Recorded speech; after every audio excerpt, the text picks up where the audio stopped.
Hey everybody, welcome to Hit Rewind. We're discussing the video games of 1997. I'm Michael, and that's John on the other side. Hey, hey, hey, hey. And we are going to be discussing, well, basically, he starts off with the legacy brands, I guess, the consoles. And then I go on to the newer stuff. We never figured out who discusses PC. I can't remember. Well, I don't recall if we ever really did. I know I have done PC games. I think you've got them this time, I hope. Yeah, I got him. The thing is that we're at a point now where we're starting to get cross-pollination across like numerous consoles and PC. So it's not so much the exclusivity that we dealt with like just 5 years ago.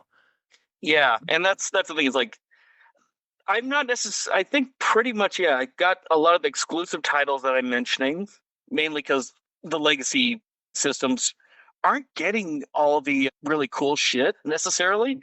Although, yeah, Dreamcast. I'll read off a couple of things that were cross platforms that were on the Saturn. Yeah. But Oh, the even sad. then, you kind of go like, "Wow, that's not much," or at least not much worth mentioning. Yeah. Go ahead and start off with the legacy Oh, label. What do you call this? Legacy brands? Legacy titles? like legacy brands, I Yeah. guess. I've also got a couple of arcade things to mention.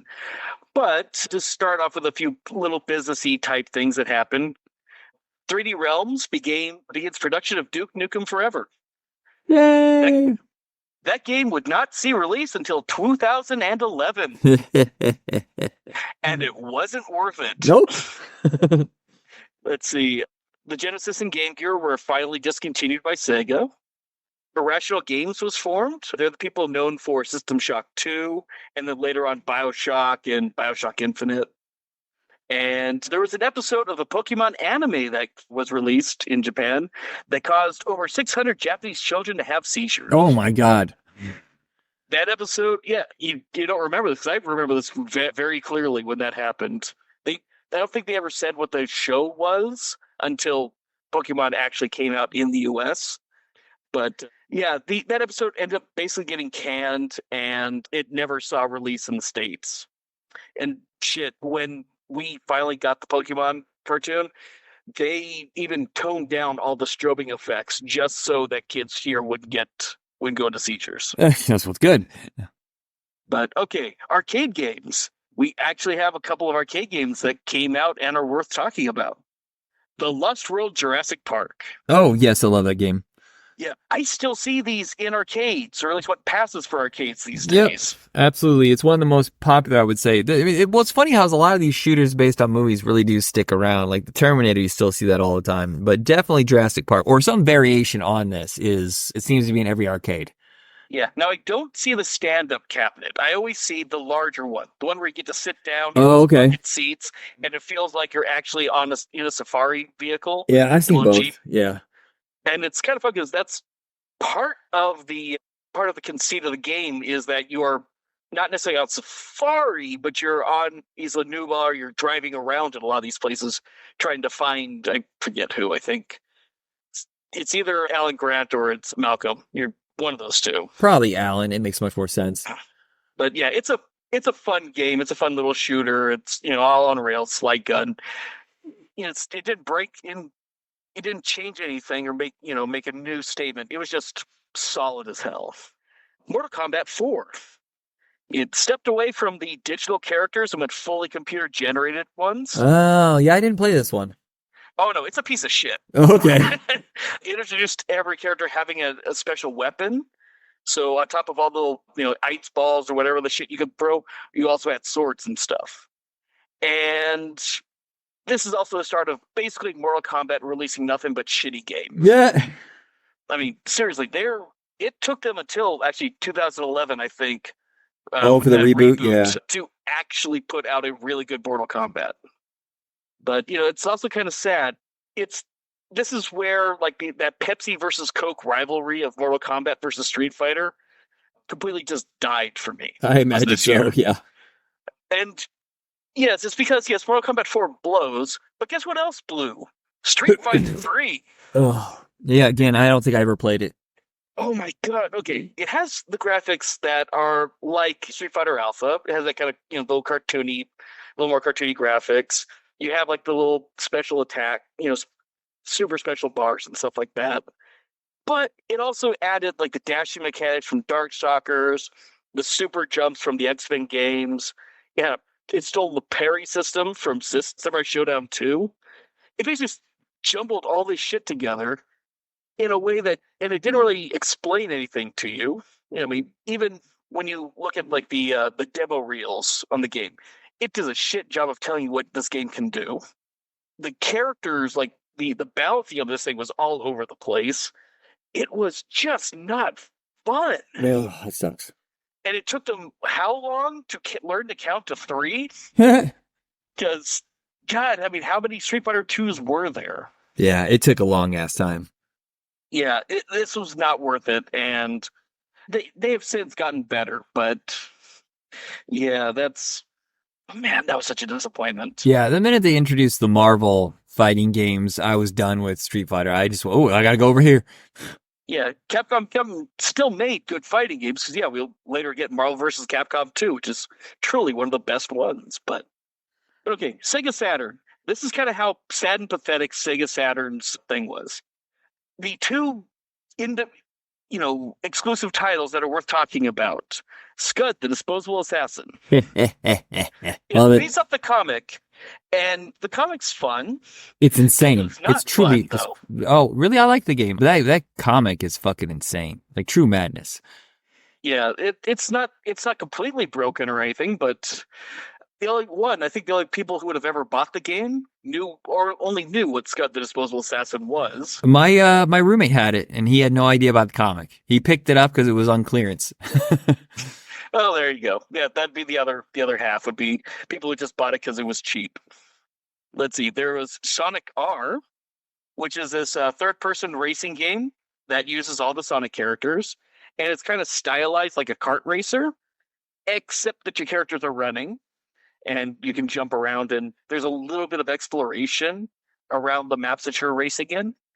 But since it is, in a way, designed like you're driving a car, but you're running, it is such the weirdest, clunkiest game to control. It's not fun. Yeah. It'd be a lot more interesting if you had a little bit more freedom in that. But then again, it's essentially a kart racing game. But let's see. Other things that were released but are, cross-platform. You had Mega Man 8, Mega Man X4, Resident Evil, and Super Puzzle Fighter 2 Turbo. Resident Evil is one of the ugliest fucking games if you look back on it now. But I understand the importance of it. This is when... Was this the first real horror game to really break through on a console? I can't remember. I feel like there's one before this. Well, there was Splatterhouse. No, I was thinking like literally from the 3D PS1 era. Maybe it is Resident Evil. I feel like I played one a couple years before this. But this is like, it's clunky square graphics, and sometimes you have issues going through walls and, around stuff. But it was scary. There was something terrible. The cut scenes were like, oh shit, there's a fucking zombie after my ass. You gotta run like hell, whatever. And you got like 8 bullets. It was hard to do. Now, with this version of it, I believe it was the director's cut, because this came out on PlayStation like the year before. Oh, okay. So they had their original version, and then I believe this was like with the re-release on the PlayStation as well. I think this was the director's cut, so it was a little more violent. It fixed some of the graphics in places and added a little more, little easier control and stuff. We would have it a patch these days. Yeah, I mean, there's so many games, but what's astounding is that the movie, the whole movie stuff is, I mean, even the animated movies, is still chugging along.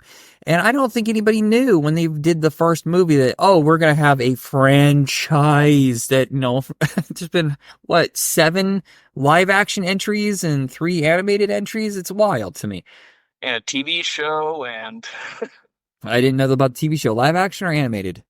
Live action, it's on Netflix. Oh, okay.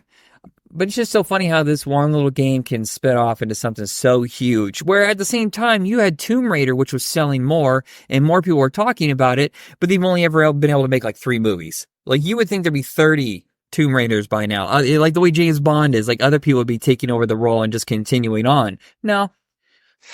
No, but we also don't really watch those kind of adventure movies that Not much anymore. anymore. Yeah, I'm also wondering, like, Uncharted probably took some of that spirit. I think Uncharted, if you're gonna put these all together, Uncharted is better than any Tomb Raider movie. The whole Resident Evil thing kind of kicked off a horror renaissance well, I mean, actually, there really wasn't a whole lot going on in horror world with video games anyway, but it really felt like then you had Alone in the Dark, the whole Evil Dead, Silent Hill, the Evil Dead stuff. Games have always been really popular, but what was the other kind of horror franchises at this time? Oh god, at this time there was Nightmare Creatures. I remember that, yeah. Oh god, I'm trying to Persona in a sense. Persona was there, Diablo. Yeah. Oh, Doom, I guess, a horror title. You know what? It's probably more Doom was the one that really got it going. But it's just kind of interesting because there's these little ebbs and flows. And then the whole zombie thing, it took a while, I think. It wasn't until like 10 years later when all of a sudden there's like 1,000 zombie titles, Dead Rising and stuff like that. And I know it's just kind of interesting how this one game just launched a whole world. What didn't launch a whole world, which they thought would, is Redneck Rampage in Postal, where it's a first-person shooter, but the main character is a piece of fucking shit. God, Postal. Uwe Boll made a movie based off that. 2 movies, maybe 3. I know there's at least 2, but I remember going to my best friend's house and he had Redneck Rampage and Postal, and I was like, wait, you're killing innocent people? How is this good? Huh? These aren't bad guys. Why are we blowing up chickens with fucking crossbows? What's going on? Like, just truly deplorable titles, and kind of gave you an idea of what was going to happen in the late 90s, early 2000s with the extreme era, Yeah. This was kind of the vanguard of it, wasn't it? You mentioned Diablo. That was just a big deal I've never played some of these games, so I apologize if I don't know. If you do, you can chime in. I never played Diablo. Diablo is a great game. It's this isometric fantasy thing where basically this town resides over the mouth of hell, and the evil ruler of hell dimension, Diablo, is at the bottom, and you go and basically go down these procedurally generated maps all the way to the bottom, fight Diablo, and get possessed by him. Okay, is it a first-person shooter or like a above? I feel like I've seen this. It's an isometric game, so it's a third person above. Oh, okay, yes, okay, so I have seen this played. Never mind. I forgot what isometric was because I'm a moron. Fallout is a huge franchise. I've played maybe 15 minutes of it and just never locked into it. But I know that it's a phenomenon and that series apparently is very cool. But have you ever played it? Yeah, oh yeah. The first game I never beat because I couldn't get out of the first room, because that is truly the barrier to entry is, can you actually figure out how to get out of the first area? Yeah, I just felt like, I don't know if I played the first one, but a friend of mine sold me a bunch of games when I bought an Xbox 360, and I just felt like I was going around just wandering aimlessly with nothing to do. I was just bored. Well, like, depending on where you went, if you played Fallout, well, it's Fallout 3, which was then on like 360 and those. That was probably it. Is that the one where he has kind of like from a side view and he has a gun in his hand and he's like in a big suit? Right? It's a first person. No. I mean the cover. Here, let me just go look. I'm pretty sure I played that one. But, I was used to more like, let's get going and, let's play. Whereas some people love the world that's built, and they can really get into it. Yeah, okay, I did play this one. Yeah, it's like, and Fallout 3 is one of those games where I loved the lore. I was so interested. I read almost every single computer screen that I could get my little grubby hands on. It's just fun to see all this shit that they packed into this world. And yeah, they made quite a few good ones. Bethesda did. The original 2 are good. I know that much about them. But yeah, it's like with the first one, I just couldn't beat it. And then when they were re-released, I want to say like 10 years ago, I tried to install and play the first one, and it refused to actually run. My computer was, I guess, too good for how great Fallout. I'm wrong. It was Fallout New Vegas. That's the one that I played. Okay. New Vegas is a little bit more difficult. I'll tell you that. What else do we have? We have Final Fantasy VII. If there were 2 games that were being played in our fucking dorm nonstop, One was Red Alert, Command and Conquer, and the other one was Final Fantasy VII. And that, I like RPGs here and there, but it has never been my jam. But I know it's, again, another phenomenon that changed everything for that whole genre. Yeah, and any criticism that I make, I feel I should say this first. I played Final Fantasy VII. I beat Final Fantasy VII. I broke the clock. I broke the money. Every character had the master materia. So, yes, when I say I think the game is a game that has amazing moments and not much of a story beyond that, you understand, I played the ever-living shit out of this thing. It's got wonderful music. The combat system's fun. The magic stuff, all that stuff's good. It's 100% solid. It's a story that makes not a goddamn bit of sense. It is, especially coming after Final Fantasy VI, where, and I'm sure I've said this when I was talking about that game, it's a game where the bad guy set out to become God and destroy the world, and then he doesn't. And then that's why the last turn of the game, you're trying to fix the fact that you fucked up defeating the big boss. Sephiroth in Final Fantasy VII is going to summon a meteor to suck up the planet's life energy because mommy told him to? Yeah. I mean, he has no real motivation for why he's doing this. And I mean, become a god and destroy the world is flimsy as fuck, but it's at least a motivation. Yeah, and it's funny as how this is the one that everybody locked onto. This is when it became not just like, hey, this is a hit title, it's really popular, to holy shit, everybody knows about this. It gets movies made about it, and, well, I think, what's the one that wasn't about this? Spirits Within, right? Yeah, the Spirits Within movie, which was a separate Final Fantasy film. But it got greenlit because of this. Oh, yeah. And Advent Children is the sequel to it. Yeah. I think it's a fun movie, but it doesn't make any sense either. Yeah, this is the one that they've gone back to this storyline or this world, right? Like, there's been sequels? There have been sequels and prequels, and there is actually the reboot series. Makes sense, yeah. That's what I was wondering, because I feel like this is the one that everybody's like, this is the pinnacle. Yeah, the reboot, I will give the respect to the reboot that it decided that it was going to genuinely start with what you remember, and then it goes off the rails, and it is technically actually a sequel to Final Fantasy VII and not really a reboot. Okay. Which, I give it that much respect, but I have yet to beat even the first one, and the fact that they're at least making 3 of these really pisses me off that we're going to reboot this one game by making you buy it 3 times. and they know, you little bastards, you're gonna buy them. We have you so whipped. You will buy anything that says Final Fantasy VII. Lots of franchises introduced this year besides Resident Evil and Fallout. Oh, and Diablo, I guess the franchise too. Gran Turismo kind of became like the new standard in car racing games at this point, and still so popular that we had a movie earlier this year, or was it last year, I think? Last year. Yeah, it's just so funny how some stuff just really stands out. Gran Turismo, like Need for Speed, don't necessarily seem like the kind of things that have stories to make movies about. Well, even then, the movie isn't necessarily a adaptation of the game. It's an adaptation of a contest that involved the game. Yeah, it's just grabbing the name and going with it. Grand Theft Auto is the one I'm surprised it has not been turned into some sort of anything, like movie or TV series or something. I've never played a single minute of Grand Theft Auto. Have I seen people play it? Yes, but it's not something that doesn't interest me. I don't want to be a criminal. Oh my god, dude. Grand Theft Auto 4, I'll say it's 3. From 3 on, they are good games. 3 is the Miami one, right? 3 was their first 3D one. Okay. Kind of been like a faux New York. 5 was, Vice City was Miami, which honestly, up those original three Vice City and San Andreas, Vice City is my favorite. The 80s aesthetic. Yeah. All the music, all that stuff is a lot of fun. Yeah. But have you ever played the originals?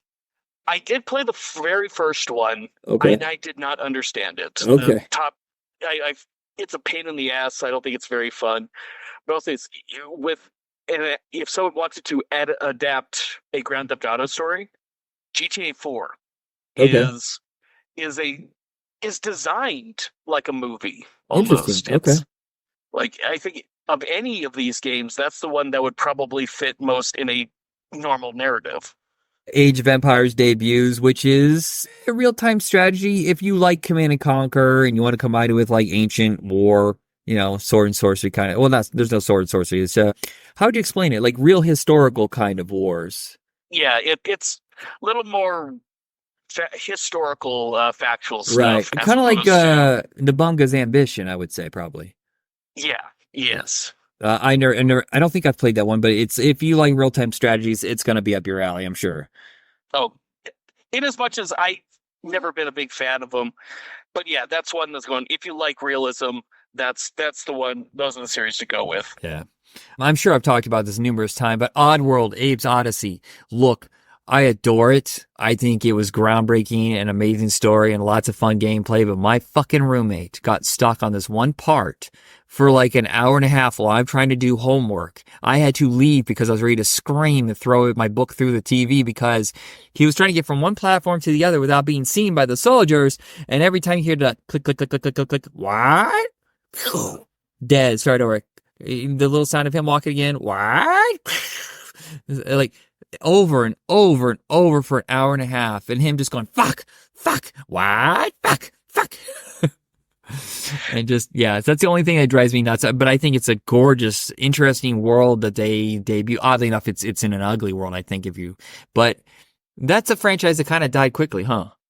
For the most part, yeah. Because what they had, I want to say it probably went from 97 to 2003, 2004. Because I think that's when Stranger's Wrath came out, and that was like the last one up until they effectively started just rebooting the games, making it a little nicer. There's a game, so whenever like a unique game that kind of changes everything, but it's clearly a niche kind of game. They do seem like they die off pretty quick, like, Shadows of Colossus, Katamari Damacy. What's that, Aeronauts or something like that? It's where the kids are in the school and they have special like equipment. It was around 2004, I want to say, but there's games that are really unique in their design and they have a following, but it's just the sales are never big enough to really keep it going. Yeah, that's kind of the problem. Like Psychonauts. That's it. Thank you. Yeah, where it's just you have all these titles that they're respected, they get really good reviews and things like that, but marketing's just not there, so they just kind of they're sent out to die. Yeah, or it's hard to capitalize on. I'm reading the book right now about the creation of Qbert. I know it's a really niche book, but it interested me. But like they were like, it's such a unique design. It wasn't like anything else. How the fuck do you continue on top of that? Where do you go? That's sometimes with a unique idea. So that is it on the titles. I have one console that was a fucking flash in the pan, but I'm always fascinated by the competitors and their terrible decisions. Tiger. Do you remember the little handheld shitty Tiger games where the graphics are basically imprinted on the layout screen and they would just light them up? Oh, yeah, I had a few of them. Yeah, I had the Double Dragon one. They decided in 1997 to introduce Game.com, which is the first internet-ready handheld console, and it was, They planned on 50 games within the first year. Over the 2-year cycle, they got 20. When that didn't sell, they introduced a much smaller version of it, which played the same cartridges, but the screen was much smaller. It was black and white, and it was only sold for $30. And guess what? Nobody fucking bought this thing. Oh, man. I don't know. If I could have ever dug out my old Castlevania Tiger game, I would just be sitting there playing that for a while. I've seen a few of them come back because of nostalgia, but then people realize, they're not really good for what we look for in games. Now, I had the Double Dragon in my backpack at school just to kill time. Well, things are different now. If you want to kill time, you have games on your phone. That's the way it is. I just don't see, like, if you're going to introduce a handheld, you better be real strong because you got to compete with phones now. You can't, it's not going to be the same thing. Well, phones or Nintendo, really. Yeah, the Switch. Well, the Switch is a little more expensive. So if you introduce something much cheaper, maybe. But they have what's that new one where it has like a little hand crank on it and all the games are exclusive to the title and they're all independent? oh, fuck, what's it called? But it's getting really good reviews and it's very popular with a very niche audience, but I don't think it's ever going to break out and compete with anything. That one I don't know. I used to be on the ball for a lot of the newer stuff like that, but no, not as much these days. I'm trying to hand crank. Come on, tell me what it is. Hand crank. If I can spell the word hand crank right, Playdate. Playdate is the new one that came out last year, and it's like $200, and all the games are very unique, and you download them instead of having to buy the hard version of it. And they're usually like $3.99 a game. They're all just really independent, unique games. But I've read reviews, and people who played it said it's great. But that's like it. That's the only person that wants to compete. Now we have this whole world of emulator handheld. You know, you see it on Amazon all the time. Oh, 3,000 games in this little PSP lookalike piece of shit, you know? You still there? All right, so apparently I stepped in front of John while he was driving through traffic. And he had to veer off. I didn't let him finish the legacy titles. Oops. Yeah, no worries. But yeah, Nintendo did have a few decent amount of stuff to talk about where, like, Harvest Moon came out. Oh, okay. And while not the last Super Nintendo game to be released, it's basically the last one worth mentioning. We're not going to talk about them in the next show. You know, you inherit your grandfather's farm, you got to build it back up, establish relationships with the townsfolk, find someone to wed. You know, it's basically, these farm sim are a big industry now, really. People really like to have being able to turn your mind off and just have a good time. And this is where that started. And the first few of these are pretty fun. And then ultimately that series spun off into other ones I think are a lot more interesting, like Rune Factory. But let's see. Bomberman 64, the first 3D entry in the Bomberman series. And now that it's 3D, you can move around in a 3D environment. So instead of having like bombs that just explode like a cross pattern, they're now a little more spherical explosions. And basically it was a step in the right direction. You really, these 2D maps and, arcadey style is fun for a little while, but you kind of run out of ideas pretty quickly. Mm-hmm. And this one ended up being a lot more entertaining. And granted, we ended up getting the gritty reboot 3D version years later, but at least this was good while it lasted. Doom 64. Can you take a guess what this game is? I just rebooted, better graphics, I guess. Same thing? Nope. It is actually a kind of a sequel to Doom. It was developed by Midway, with id actually just kind of supervising it. And you got the upgraded Doom aesthetic to it, but it is its own story. It is I say pseudo sequel because if you're going to talk about the Doom games, is it canon? Not really, but yeah, you're still fighting the demons from hell, and it has most of them, not all of them, because the 64 couldn't handle everything, but they managed to pack quite a lot of shit in that game. See, there was Turok Dinosaur Hunter. Okay, the first game that I've played here. Yeah, Tomb Raider basically seen through a Doom filter. You look for this relic called the Chronoceptor, and this was really like one of those games that first-person shooters were basically kind of stale at this point. Uh-huh. And this really tried to interject some some cool things in there. Like you actually had like the draw distance became a thing. The environments were a little bit more explorable, kind of like in the same way the Quake was, where you had a little more exploration on top of just shooting shit. Right. And also even had some motion capture in it. Well, I remember people and monsters. I remember this is like one of the only thing from Valiant Comics that lasted, outside of the comics until maybe the Bloodshot movie, which still nowhere nearly the same footprint as this game. Like people who didn't know anything about Valiant Comics knew about this. Yeah, I had no idea this was a comic book until long time later. I feel like there may be one other. Was there a Shadow Man video game? There was a Shadow Man. Okay. Two of them, actually. Okay. I remember they tried making a movie out of that with Ice Cube, but that never happened. Let's see. Star Fox 64. Like its predecessor, it's an on-rails starship shooter, but when you get to the little boss fight and the multiplayer stages, you're actually given a full 3D environment to fly around in. Okay. Well, didn't they bail on Star Fox 2, even though it was completed or borderline completed, because they decided to shift everything over to 64? Yep. So that's why when you got those little mini Super Nintendos that came out a couple of years ago, that was the first official release of Star Fox 2. Okay. I can see, besides I still can't believe they're going to do a live action Zelda movie. That's not what I expected after the animated Mario did so well. But if they're going to do another animated title, I think Star Fox is clearly one of the contenders that should be adapted. Oh, yeah. And this is the thing that the characters got voices, and we were given the much memed peppy hairline do a barrel roll. I'll say this, I do like this game, but I do think this game does get a lot more love than it deserves. Okay. Because it's just more Star Fox. Yeah, they give you 2 additional vehicles to drive, and they have a little bit slightly different control. So they don't build upon the mythology that they worked with on the first movie, or the first game? Not really. It's just more of the same. Yeah, that was kind of a bummer.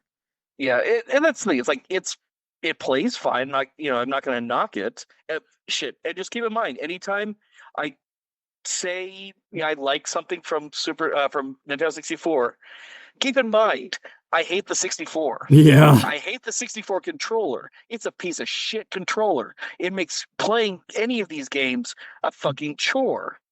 So if I'm liking one of these games, it had to start. The bar was on the floor for me at the beginning. so liking something is high praise for these games. Mario Kart 64 came out. There was 2 well-liked kart racing games for the system, and this is the one that I liked the least. Oh, what was the other one? The other one's Diddy Kong Racing. Oh, okay. So in the case of this one, it's, again, like Star Fox, it's more of the same. And for my money, worse. I don't think it plays as good as the original Super Mario Kart. It's fine. But when you get to Diddy Kong Racing, made by Rare, they made some of the best games ever before they were bought by Xbox, by Microsoft, and turned into shitty Kinect titles. Great. But this is a kart racer. But you also have airplanes and hovercrafts. They all play interestingly different. The controls are tight. They're wonderful. It's everything Mario Kart 64 should have been. But then again, it's made by Rare, who actually seemed to want to think outside the box a little more than Nintendo did at that time. And again, speaking of Rare, the last one I'll talk about is GoldenEye. I didn't realize they did that. I don't know how I didn't know that. Yeah, it is. And I will be honest, GoldenEye is the shooter of the 5th generation of video games. Yeah, absolutely. I mean, everything about that game was so well done, and as terrible as that controller is, it managed to use it in ways that actually felt interesting, and I'm not going to say good, because you definitely can't play this game on any other system, because it just doesn't handle very well in retrospect. But 4-player co-op multiplayer, which wasn't going to even be part of the game, it was just added in at the last minute, and it's the best thing from this. Which is funny, because all of us in the dorm had these tiny, tiny little TVs. If anybody had a 32-inch, it was a fucking miracle. So you're looking at this itty-bitty little chunk of the TV. Is that me? I can't see. Is that you? Yeah, it's like, you truly you learned either how to do, how to look at everybody's screen, or everyone put like cardboard and shit, and separated them out so that you couldn't see your opponent's screen. And fun times playing GoldenEye. That is another one that was played in the dorm a lot. But I feel like the follow-ups are pretty good too. And no one ever talks about them, but I mean, it's kind of the standard now for James Bond games, is all first person shooter. And I've always thought that the engines they use are really solid, and sometimes they spend a lot of money. Like, remember when they got Sean Connery back From Russia with Love? You're like, what the fuck? Sean Connery. I'll be honest, I think of the Bond games that came after GoldenEye, I think that's the only one that was worth anything, really. Oh, I don't know. I like them all. I even like Nightfall, which a lot of people hated, but that is it for this episode. Thank you for listening, and we're on to 1998, the next time you hear us talking about video games and comic books and whatever else. Later. All right. We made it. Yay!